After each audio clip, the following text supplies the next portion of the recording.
Hi, good evening, everyone, and welcome. I'm sorry we couldn't have yesterday's class as the network was bad. Just as we promised, we're going to have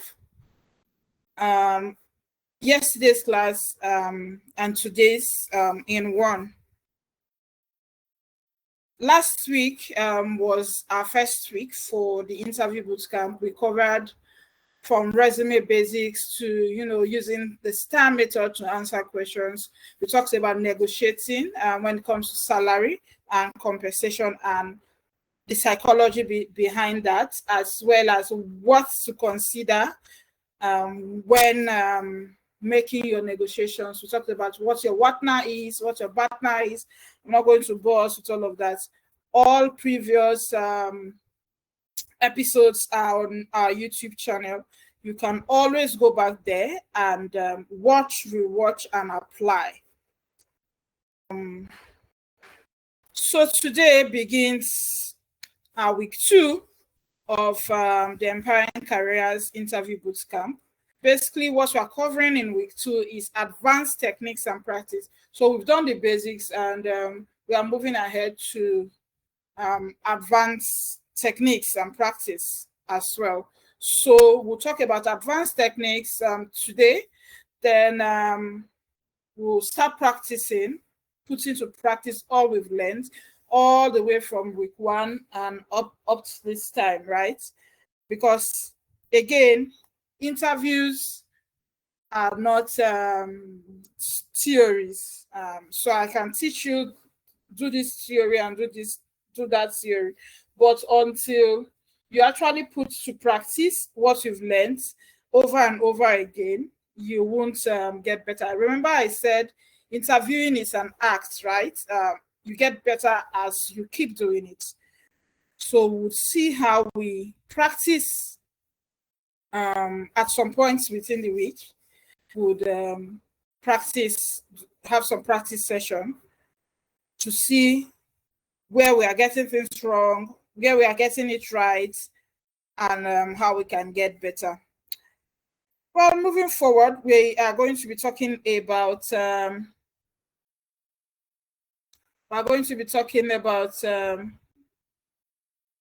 behavioral interviews today. What are behavioral interviews?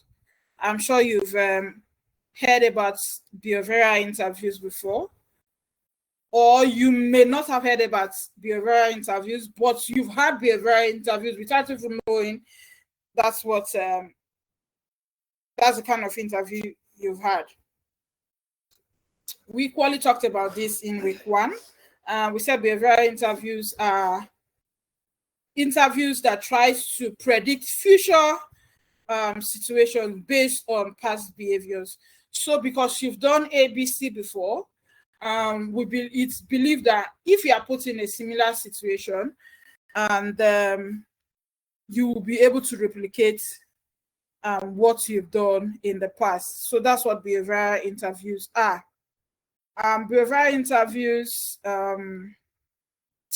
you need to understand them, by understanding and effectively answering behavioral interview questions, you can increase, of course, your chance of making positive impression on the interviewer. Remember, it's not just you don't go for an interview and they say, this is behavioral interview, this is how to answer. But the kind of question you are asked will tell you this is a behavioral interview question, and this is how I'd answer. Whatever type of interview you are going for, again, to properly channel your answers, you want to use the STAR method. So even for behavioral interview, you want to use the STAR method. As a matter of fact, you want to use the STAR method most effectively on behavioral interview, because here you're going to tell your story. It makes it easier for the interviewer to grab what you're saying, and it helps you when you're using the STAR method, right? It helps you not to rigmarole.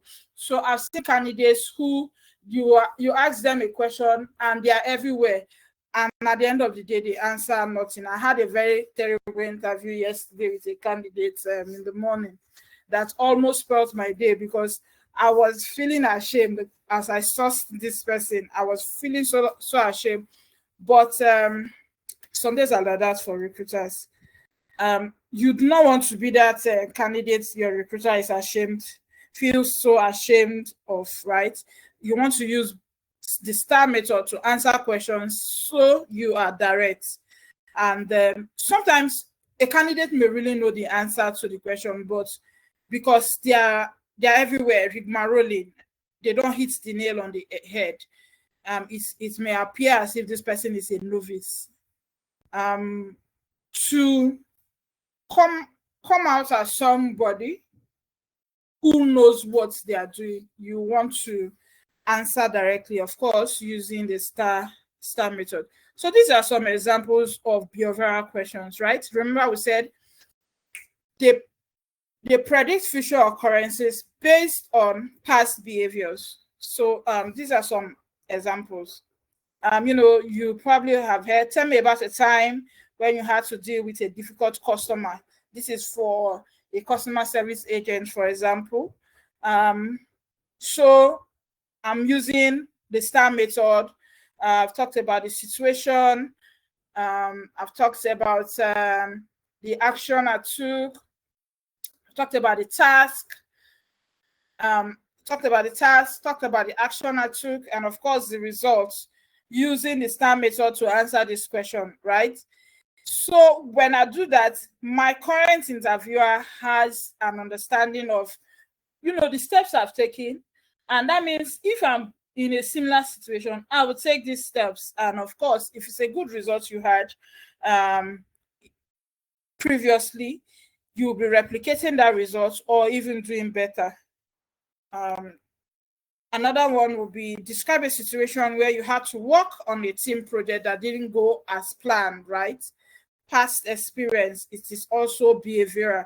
Now, if you've been in a situation where you had to work on a team project that didn't go as planned, you know the steps you took to probably bring the project that was going out of scope, if I would say, for those of us in project management, going out of scope, to you brought it back to show, right? You know the steps you took. You would be able to use the STAR method to tell your interviewer the steps you took, and by that you are replicating your past experiences. And it is believed that if you've done so and so before, you are able to do it again. Another question would be, can you share a time when you had to make a difficult decision with limited information? This is based on the decision making. Again, it's behavioral because, of course, it's asking for your past and then using that to predict your future. Another will be, this is now under problem solving. Still behavioral question. How did you approach a complex problem at your previous job? Same thing, past situation to predict future occurrences. Then the next is conflict resolution. Tell me about a time when you disagreed with a co-worker and how you resolved the issue. Still past behavior to predict future occurrences. Now, again, remember we said the STAR method is your guide. It makes your work simple. It makes you sound very coherent, and you can speak chronologically. It helps to gather your thoughts. So I would implore you to use the STAR method as often as possible, especially where you have to tell a story. You want to make use of the STAR method. The STAR method is a proven framework for answering behavioral questions. We've talked so much about STAR. We've talked about the fact that S stands for situation, T stands for task, A stands for action, R stands for results. If you missed that class, you probably would go to our YouTube channel to watch that again. So I'm not going to spend so much time on that. Just as I've said over and over, by following this structure, you can provide a clear, concise, and impactful answer that demonstrates your skills and abilities, so you do not rigmarole and you are everywhere. We remember that recruiters not have that time. I'm probably going to be interviewing like 5-10 candidates. There was a time I was interviewing up to 20 people in a day, and that's a whole lot.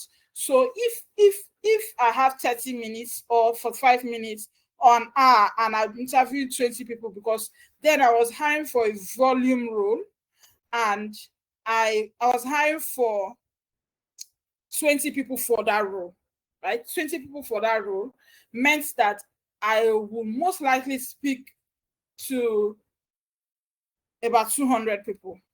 I'm not talking about, CVs that you go through and they are not good. I'm talking about people who you would invite for interviews. So if I'm and I had very limited time, if I will spend so much time, speak to 20 or 10 or 15 people in a day, I do not want you to waste my time talking about things that are not important. And most likely, my interviews are going to be back to back.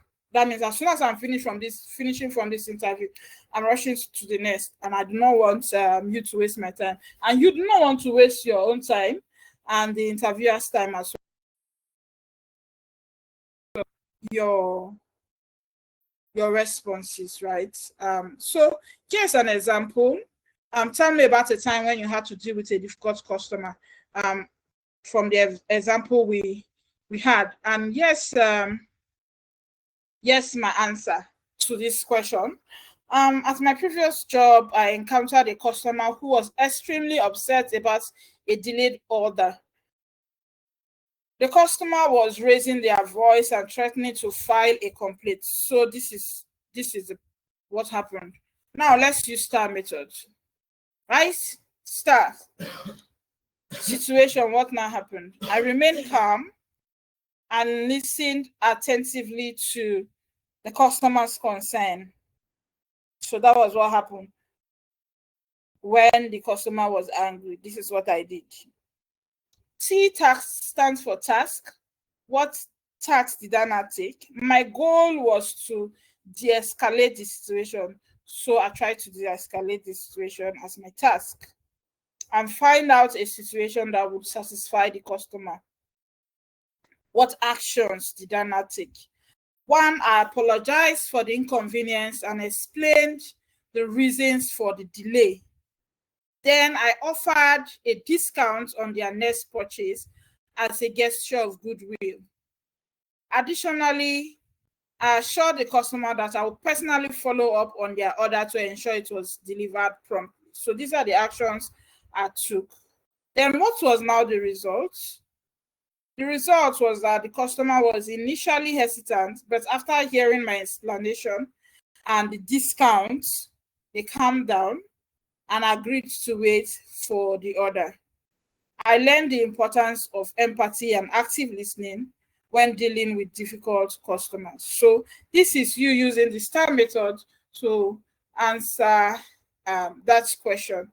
Now, if I'm the recruiter, for example, I'll be asking my follow-up question, well, you gave a good answer, but my follow-up question will likely be, you gave a discount. How could you have done that? If you are saying this, for example, that means you are being sure that you are following your company's policy. So company's policy somewhere must have said that I'm able to give a discount if such situation arises, and that fell into one of such situations. That is why I gave the discount. So do not just say things arbitrarily to win the interviewer's heart. If not, at the end of the day, you might end up putting yourself in a hot soup, depending on the kind of interviewer you have. Okay, so that's that for behavioral interview. Another kind of interview is situational. There are situational questions, right? Situational questions are designed to assess how you might respond to hypothetical scenarios. Now, so why behavioral? Test what you've done before in the past to predict your future responses to similar situations. Situational interviews, they don't ask you what you've done before. They're putting you on the spot. If this and this happens, what will you do? How will you? So you have, let's say you have, I want to test how you can prioritize. I give you 5 situations and tell you how will you handle them and which will come first and why. So that's a situational question. So it's not like behavioral question that you've actually done this before. Still, situational questions are predicting how you would, I don't want to use the word behave, but behave anyway, how you would behave or react to a particular situation if it comes up. How would you react to it? That's what situational interviews are about, or situational questions. Situational questions are designed to assess how you might respond to hypothetical scenarios in professional setting. They often require you to apply your knowledge, your skills, and experience to real-world situations. The truth is that you won't walk to an interview and they say this is situational question, but the kind of questions you are asked, you would know that they are. Now, these are the key elements you should consider when answering this kind of question. First, problem identification. You want to clearly define the issue at hand. 2 is decision making. You want to evaluate different options and their potential circumstances. 3 is problem solving. You want to develop a strategic approach to addressing the problem. Another is communication. You want to be sure that your thoughts are well articulated, and of course your actions, whatever actions you put forward, are effective. Then ethical considerations as well. You want to demonstrate your understanding of ethical principles. So why you, just like the example I gave earlier, we just talked about earlier. We talked about the fact that, okay, I, as a customer service agent, this is how I diffused the situation. I gave the customer a discount. Now, remember I was saying, if I'm the interviewer, I would ask, why would you give the customer a discount? So you want to ensure that it is ethical. It is allowed in your place of work to give customers such a discount. So you're not going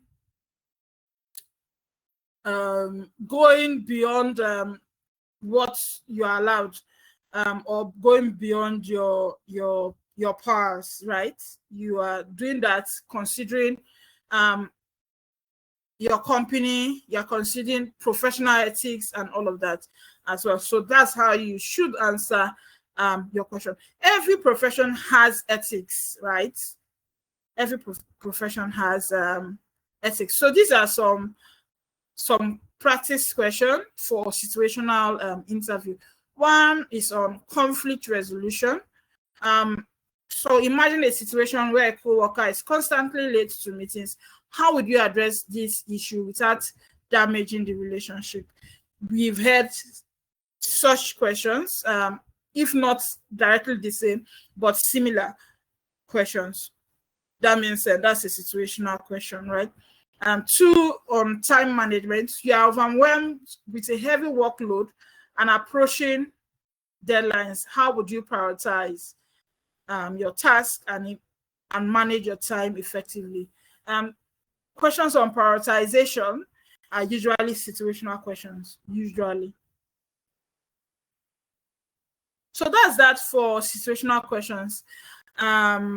Then let's talk about group interviews. At some points, we may attend group interviews. And then you should know how to go about it. Again, just before I move on, remember how we run these classes. If you have a question, please drop in the Q&A section. So when I'm done, I'll go through and answer your questions. Do not drop your questions in the chat box, please, because I will not be seeing it. But drop your questions in the Q&A section. Okay? Okay. Let's move forward.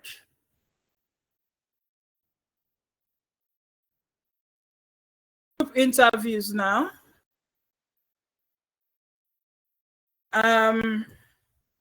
This is what group interviews test and what you should take into consideration when you are answering group interviews. You know, you are thinking of collaborative problem solving technique. Again, a group interview is where you have more than one candidate. I would even say more than two candidates for the same role and being interviewed together. I don't know if anybody has attended a group interview, but I have carried out group interview. I've not attended a group interview as an interviewee, but I've carried out group interviews several times as an interviewer.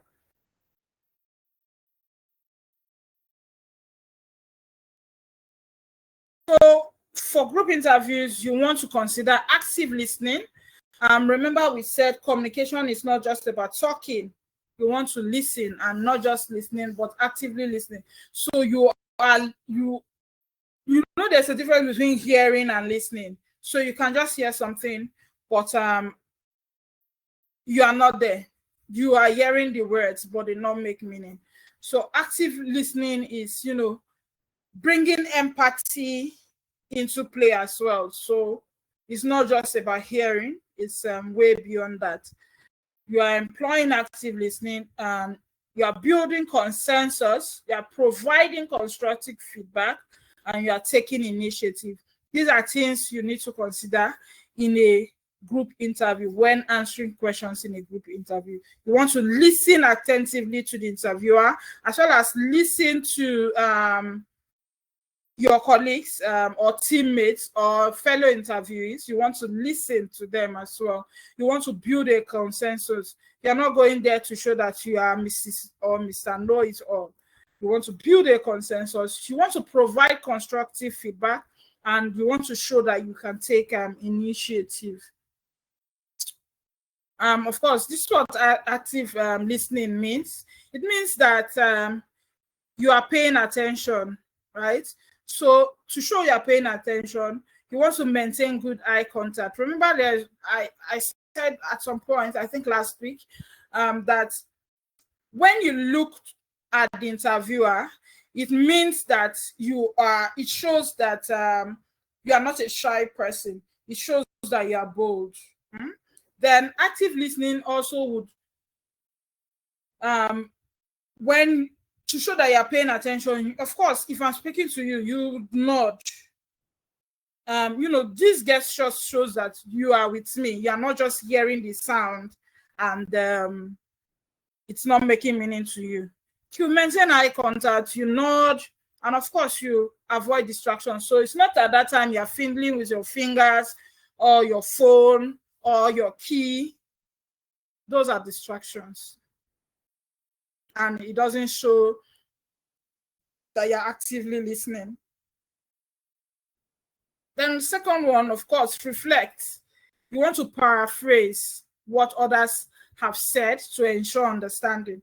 Remember, you're building consensus in a group interview. So you want to paraphrase.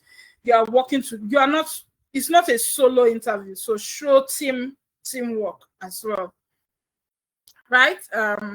Then, of course, you want to ask clarifying questions. You don't want to just gulp everything, hook, line, and sinker. You want to ask clarifying questions. Seek for more information if something is unclear. It may be from the interviewer. It may be from your fellow interviewees. You probably want to answer the question or disagree with whatever point they make. But before doing that, you want to ask clarifying questions so you don't sound somehow. Then, of course, you want to avoid interruption. You know, don't interrupt others. It's first of all, it is rude. So you speak while others are speaking. That's rude. And you want to allow others to finish their thoughts before responding. You don't just cut people off. Even if it's not in a group interview, you shouldn't do that. They're more so in a group interview. You don't want to come across as a rude person. Then, of course, we talked about building consensus. You want to show that you are open-minded. By doing that, you consider different perspectives and ideas. So your own must not be the final answer, right? You want to find common ground, identify areas of agreement. So I agree with the last speaker, or I agree with Mr. B. That's it. You want to show compromise, be willing to give and take. Then you want to encourage everyone to participate as well. You can do that. That shows leadership. I once had a group interview with some persons, and there was this guy that was always dominating the conversation. I was tired of him.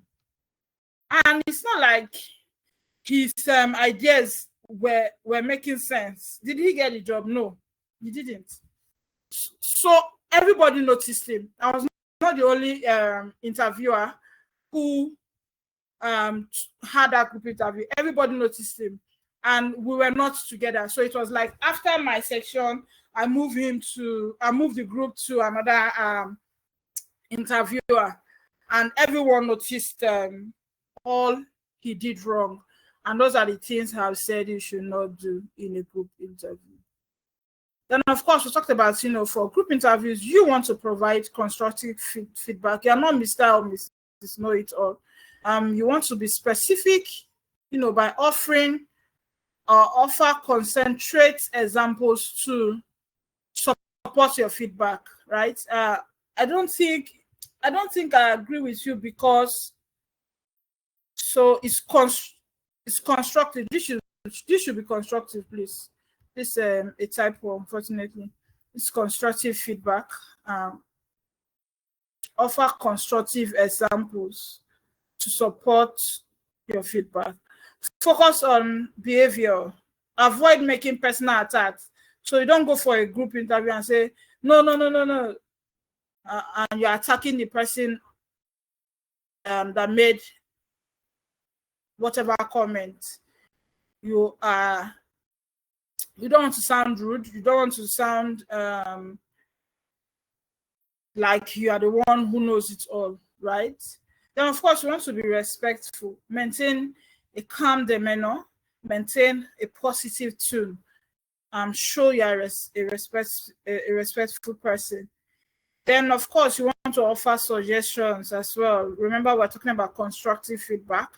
You're providing alternative solutions or approaches. Then you want to show that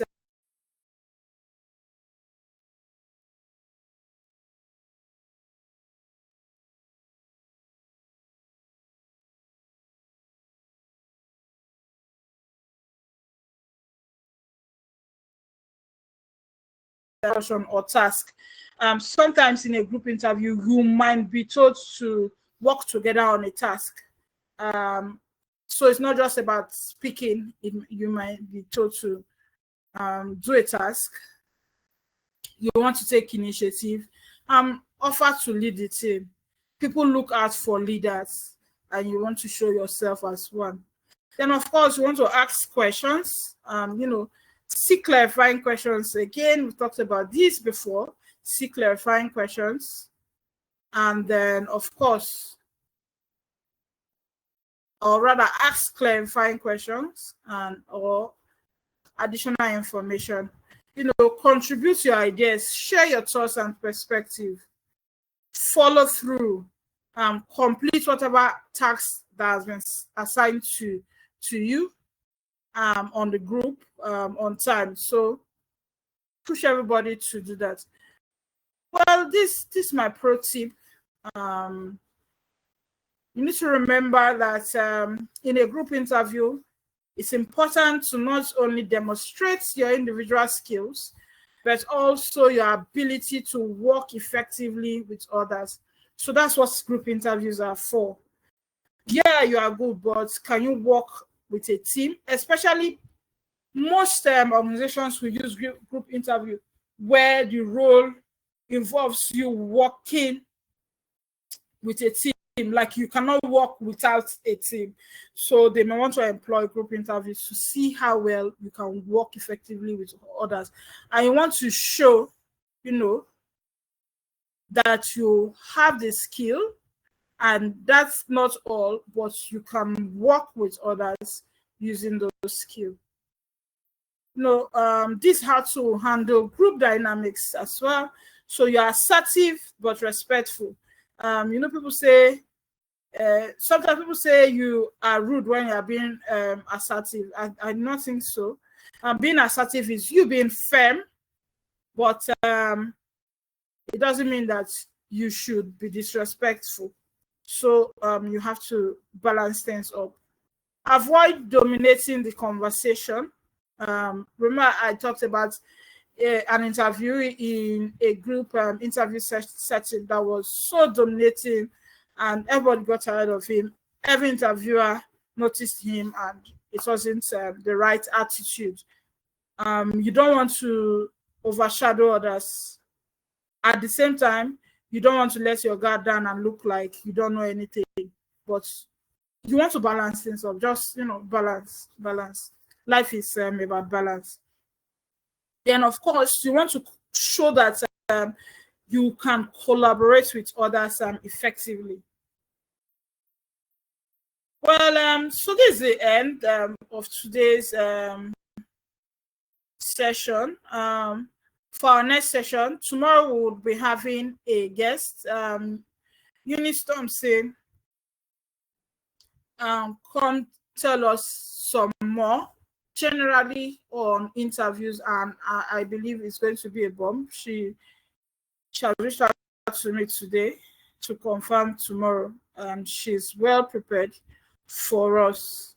After that session, I think our next class would have to do practice. Remember, this week is advanced techniques and practice. So we've talked about the advanced techniques from group interviews, situational interviews, behavioral interviews. I think we talked a bit on technical interviews in week 1.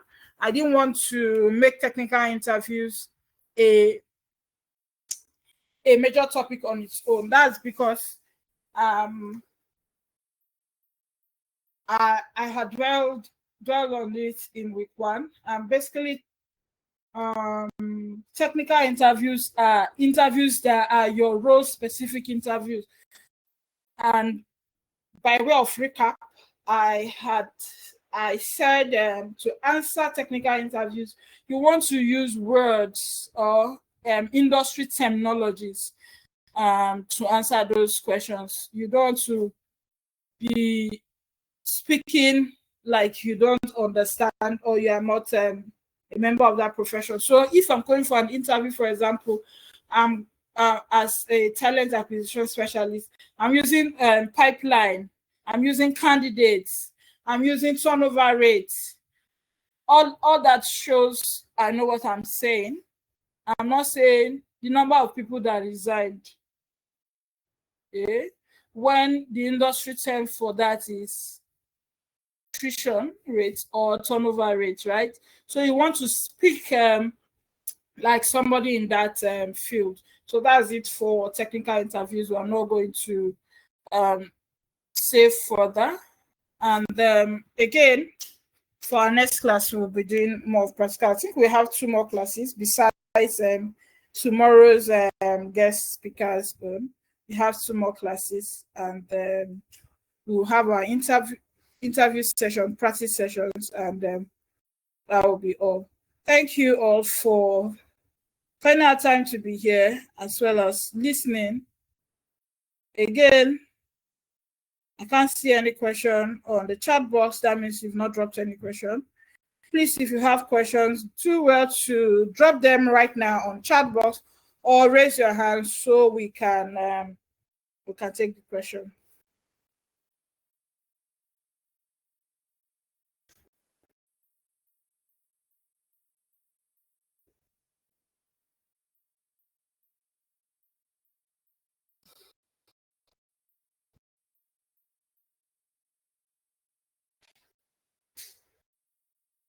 Okay, thank you, Janet. I can see your chat. Thank you also for finding out time to join the session.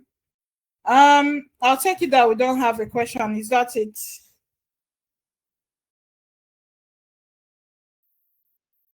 We want to remember that the bulk of interviews is practicals, and it would be good if you have questions. You don't shy away. Ask your questions, as you may not have another opportunity to ask. And then that's the advantage you have over those who are not here, but they'll just go to YouTube and see or watch this replay. But the fact that you are here means that your questions are taken. Okay, so I can see a question. Some interview will ask you, okay, it should be some interviewer, right? Or some interview will ask you in one objective, tell me who you are. How do you answer such a question? Okay, so we did this the first last week. Tell me about yourself. So go and rewatch that. I'm not going to do that because it has been answered. It's the same question. However, they turn that question, it is the same question. Tell me about yourself. In one objective, tell me who you are. It is the same question. So just go to week 1. I think the first day, but I can't remember. We touched it. So your answer is on YouTube. And I gave practical steps on how to answer it, talking about your future, your past, future, and present, or present, past, future. We talked about it, so just go to YouTube and watch. You get value. Okay, number 2 question. In a scenario where an interviewer asks, why should we employ you? What's the best answer to give? Again, we answered that the first week. Why should we employ you? Why do you want to work in this company? All the same question, just semantics. Basically, you are using this question to sell yourself, speaking about why you are the best person for the job. I'm talking about what you've done before that is similar to the role, and if given the opportunity, you should do the same and even better. Go back to week 1 and watch. Again, that's why we say, if you have questions, if you missed any session, rather, go to YouTube, so that because this is a build up from previous session, so that you are not left hanging. So please go back to YouTube and watch. Does anybody else have a question?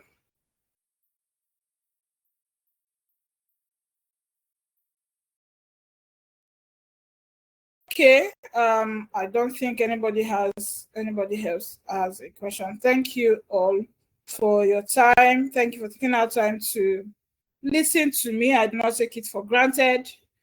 And please, it shouldn't be just talk. Please show working. It makes me happy when I hear good news. Oh, I got a job. So I had said earlier that yesterday I was not in a good mood. Somebody's a candidate spoils my day in the morning, but in the afternoon, somebody else also made my day. I'm like, oh, you made my day.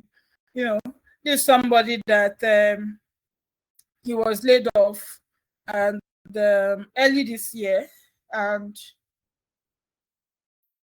I just said, okay, this is the way I can support you. Give me your resume. Let me work on it. I did that. Talked, mentored him on interviewing and all of that. And he just reached out to me, oh, I just got a new job. And that made my day. Just got a new job. And good thing is that this is more than twice of the job he got laid off from. It's a better deal, like more than twice for salary and other things as well that the first job did not cover. So it makes a lot of sense. Will your job come? It will. It may take some time. Sometimes it will take some time. Doesn't mean that you are not good. So far as you know that you know these things and you are putting to practice all these things we are teaching you, put them to practice. When you go for an interview, sound like somebody who knows what they are doing, because of course you should know what you are doing after this session. Okay, your job will come, but give it your best. Put your best foot forward. So thank you again, and have a pleasant night.